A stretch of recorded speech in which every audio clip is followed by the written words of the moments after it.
Frères et sœurs bien-aimés, chers fidèles de l'Église de la Bonne Nouvelle, chers internautes, que la paix et la grâce de Dieu vous soient données.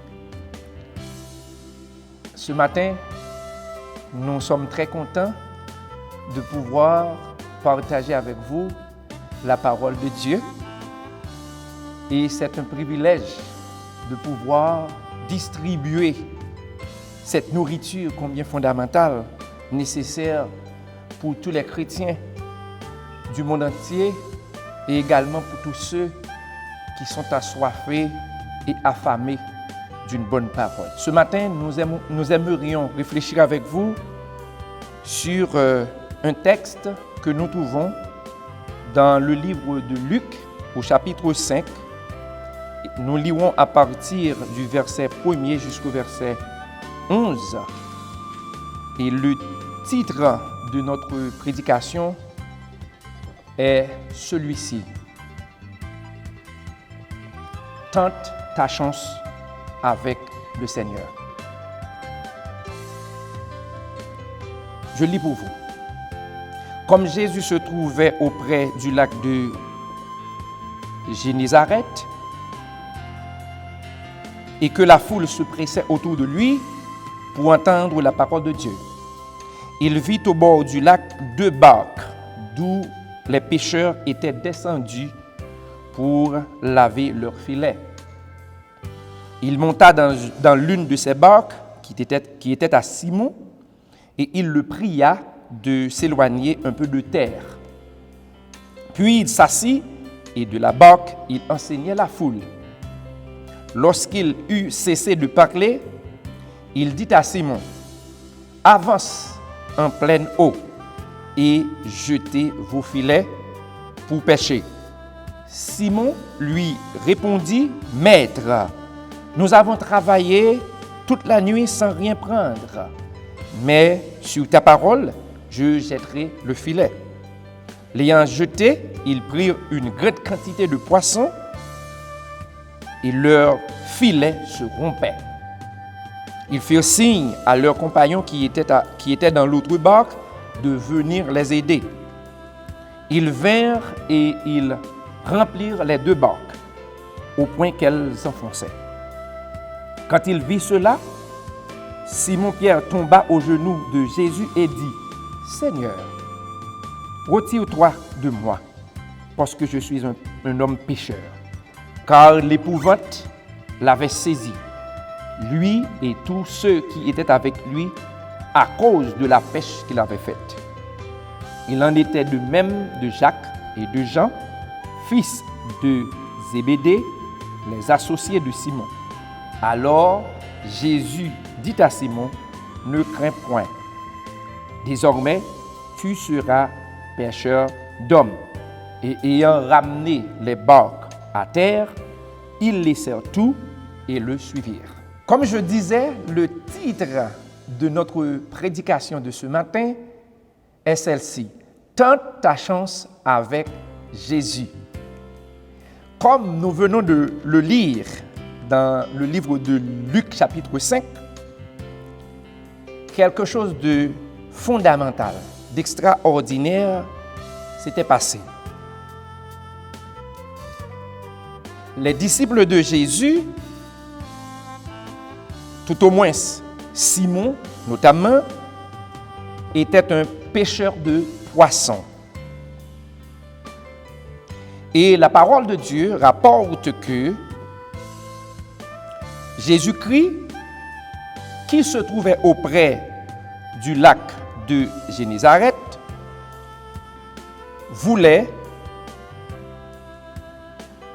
enseigner la parole à la foule qui était autour de lui. Et pendant qu'il était là, il vit 2 barques auprès du lac. Et qu'est-ce qui se passait? C'est que les pêcheurs qui étaient auprès du lac, eh bien, étaient sortis bredouilles d'une pêche sans fruit, d'une pêche sans succès, d'une nuit blanche. Vous imaginez, mes frères et sœurs bien-aimés, comment cela était difficile pour des pêcheurs de passer toute une nuit à pêcher sans rien prendre. Alors, ce fut, d'après moi, une situation catastrophique. C'était vraiment difficile pour eux. Alors, tout à coup, quelque chose de phénoménal pral arriver. Jésus-Christ pral intervenir comme acteur principal dans la cause. Il pral demander, n'est-ce pas, à Simon pour que yo éloigne yo plus de terre pour yo entrer plus fond dans la mer là. Frères et sœurs, il faut à quelqu'un vraiment d'abord de l'obéissance pour écouter cette parole. Passer une nuit sans rien prendre. Et puis, tout à coup, Jésus-Christ, ouais bak yo, li ouais monsieur yo, li mande yo pour que yo capable reprendre bak yo encore, pousser yo au fond dans la mer. Il dit monsieur, avancez bak yo pi fond. Et la Bible rapporte dans verset 4 là, il dit que lorsque Jésus finit de parler, OK, il dit Simon, avancez, avancez dans mi-temps la mer, avancez et jetez filet pour pêcher. Et souvenez-vous, ils n'ont rien pris pendant toute une nuit. Donc la première chose que je remarquais dans ce texte, c'est que les pêcheurs ont obéi à la voix du Maître. Ils ont accepté d'écouter Jésus-Christ et ils ont tout le coup avancé, n'est-ce pas, les barques dans la mer. Simon a avancé la barque dans la mer. Simon lui répondit, mais maître, nous avons travaillé toute la nuit sans rien prendre, mais sur ta parole, je jetterai le filet. Là, il y a là, mes frères et sœurs, un acte d'obéissance. Donc, frères et sœurs bien-aimés, lorsque nous nous sommes trouvés dans des situations difficiles, lorsque la vie nous bouscule, lorsque nous sommes dans une situation où tout paraît difficile, où tout paraît impossible, la première chose à faire, c'est de se tourner vers ce Jésus qui, lorsqu'il parle, l'éternité obéit à sa voix.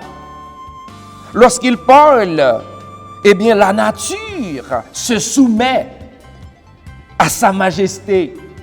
On se souvient, mes bien-aimés, lorsque les disciples étaient dans la barque et qu'ils montaient pour traverser avec Jésus, eh bien, une tempête se déchaînait et Jésus dormait dans la barque. Les disciples ont fait tout ce qu'ils pouvaient pour pouvoir s'échapper de la tempête, mais rien ne pouvait se passer. Mais bien aimés, lorsque les disciples ont tout essayé, rien n'a marché. Et lorsqu'ils ont pensé à inviter Jésus, ils ont crié, « Maître, Maître, ne vois-tu pas que nous sommes en train de périr ?» Eh bien, Jésus-Christ s'étant réveillé, il s'étendait la main et disait à la tempête, « Calme-toi. » Et la tempête s'était vite calmée. Notre Seigneur est extraordinaire dans ses interventions. Simon a obéi, il a jeté le filet. Et la parole de Dieu rapporte dans le verset 6, lorsque Simon avait jeté le filet, il a pris une telle quantité de poissons que le filet qui devait contenir les poissons se rompait. Nous voyons non seulement que Simon avait obéi à la parole de Dieu, mais Simon aussi avait la foi. Il a mis sa foi, n'est-ce pas, eh bien, en exercice. Il a jeté le filet et le filet était rempli de poissons au point de pouvoir même se rompre.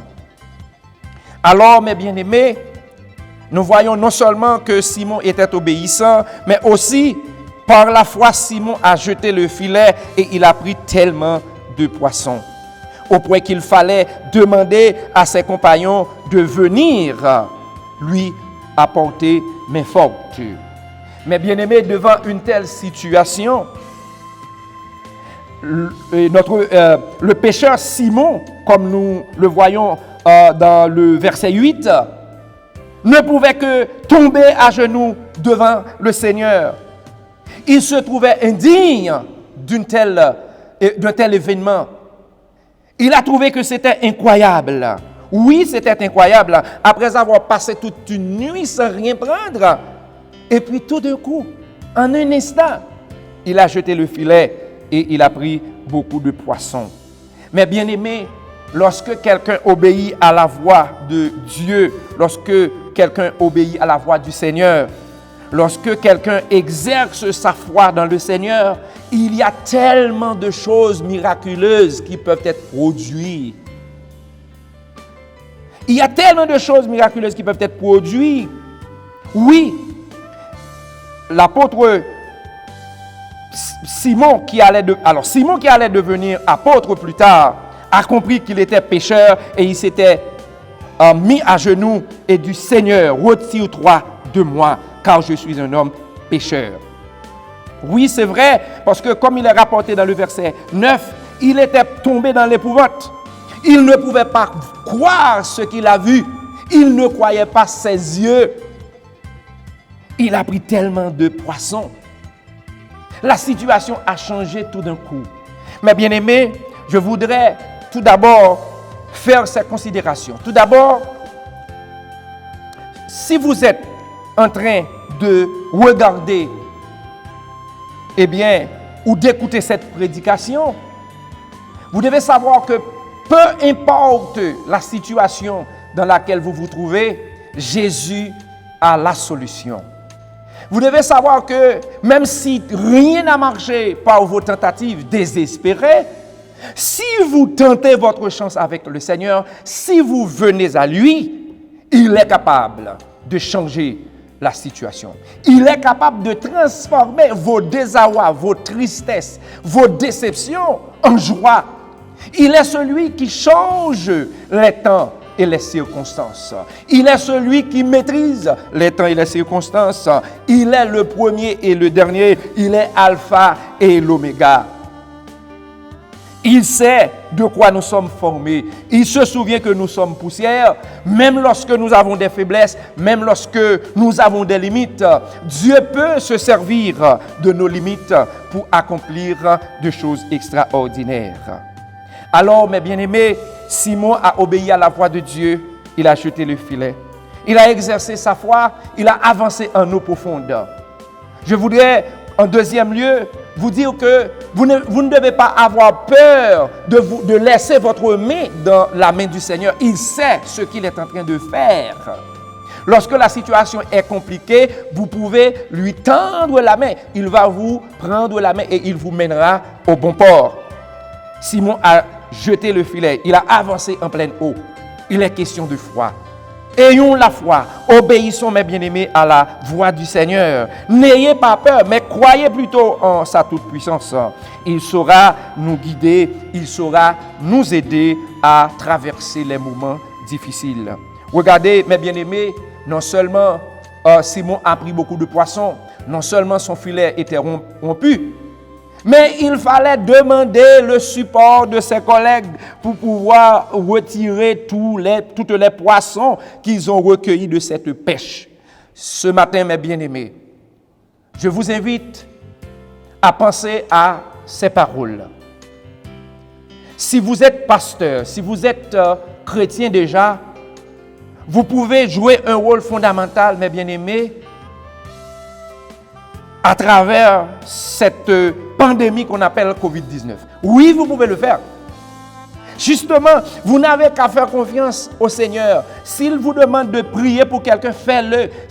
Faites-le. S'il vous demande d'appeler quelqu'un, faites-le. S'il vous demande de monter un programme de prédication à travers les réseaux sociaux, s'il vous demande de monter un blog, un blog, quel que soit ce que vous pouvez faire, faites-le maintenant.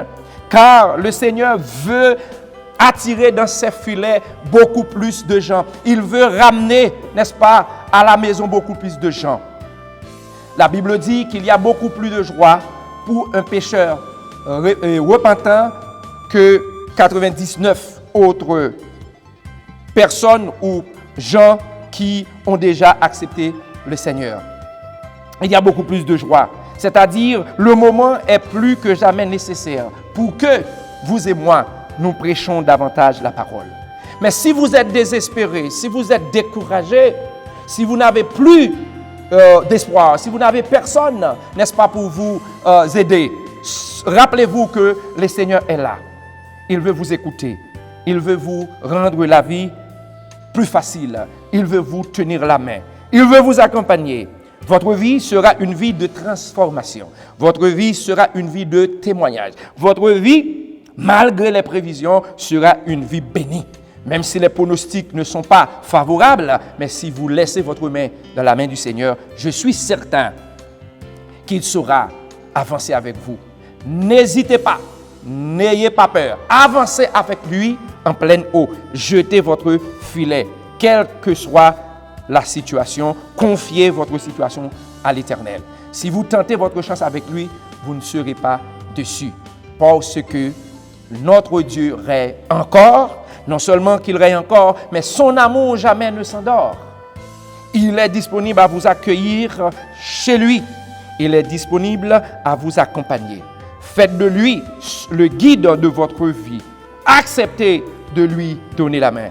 Il saura, au temps convenable, vous rendre la vie facile en rendant votre pêche miraculeuse. Que le Seigneur, dans son amour, puisse vous combler et qu'il vous aide à avoir un dimanche agréable et à passer ce moment de confinement dans la paix et dans la joie, malgré les circonstances, parce que notre Dieu est fidèle, il garde ses promesses. Ce que sa bouche a dit, sa main l'accomplira.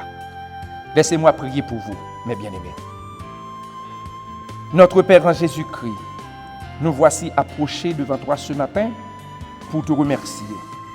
Oui, Seigneur, nous voulons te remercier parce que, à travers la parole, nous avons vu comment, Seigneur, tu as accompagné Simon, comment tu as transformé la vie de Simon et beaucoup d'autres pécheurs. Ils ont, Seigneur, pendant toute une nuit, essayé, tenté en vain de pêcher, de trouver quelques poissons, mais ça n'a pas marché. Combien de gens, Seigneur, qui sont en train actuellement d'essayer, Seigneur, tellement de choses qui ne marchent pas. Il y en a, Seigneur, qui essaient la pornographie. Il y en a, Seigneur, qui essaient l'alcool. Il y en a, Seigneur, qui essaient la drogue. D'autres, Seigneur, font des essais que nous ne pouvons même pas imaginer. Mais ça ne marche pas. Ce matin, Seigneur, je te prie pour tous ceux et celles qui vont écouter cette prédication, qui vont regarder, Seigneur, ce service. Nous prions, Seigneur, qu'ils soient convaincus que tu es le seul capable d'apporter la solution qu'ils ont besoin dans leur vie. Seigneur, transforme leur désarroi, transforme leur tristesse, transforme leur déception en paix, Seigneur, en joie. Et comme ça, Seigneur, ils pourront, à la fin de leur vie, dire « C'était de toi que cela fut venu ». Car c'est un prodige à leurs yeux, parce que leur vie, Seigneur, a transformé et leur situation a passé de difficile à facile. Bénis, Seigneur, tous ceux qui vont écouter cette parole et qui ont écouté cette parole.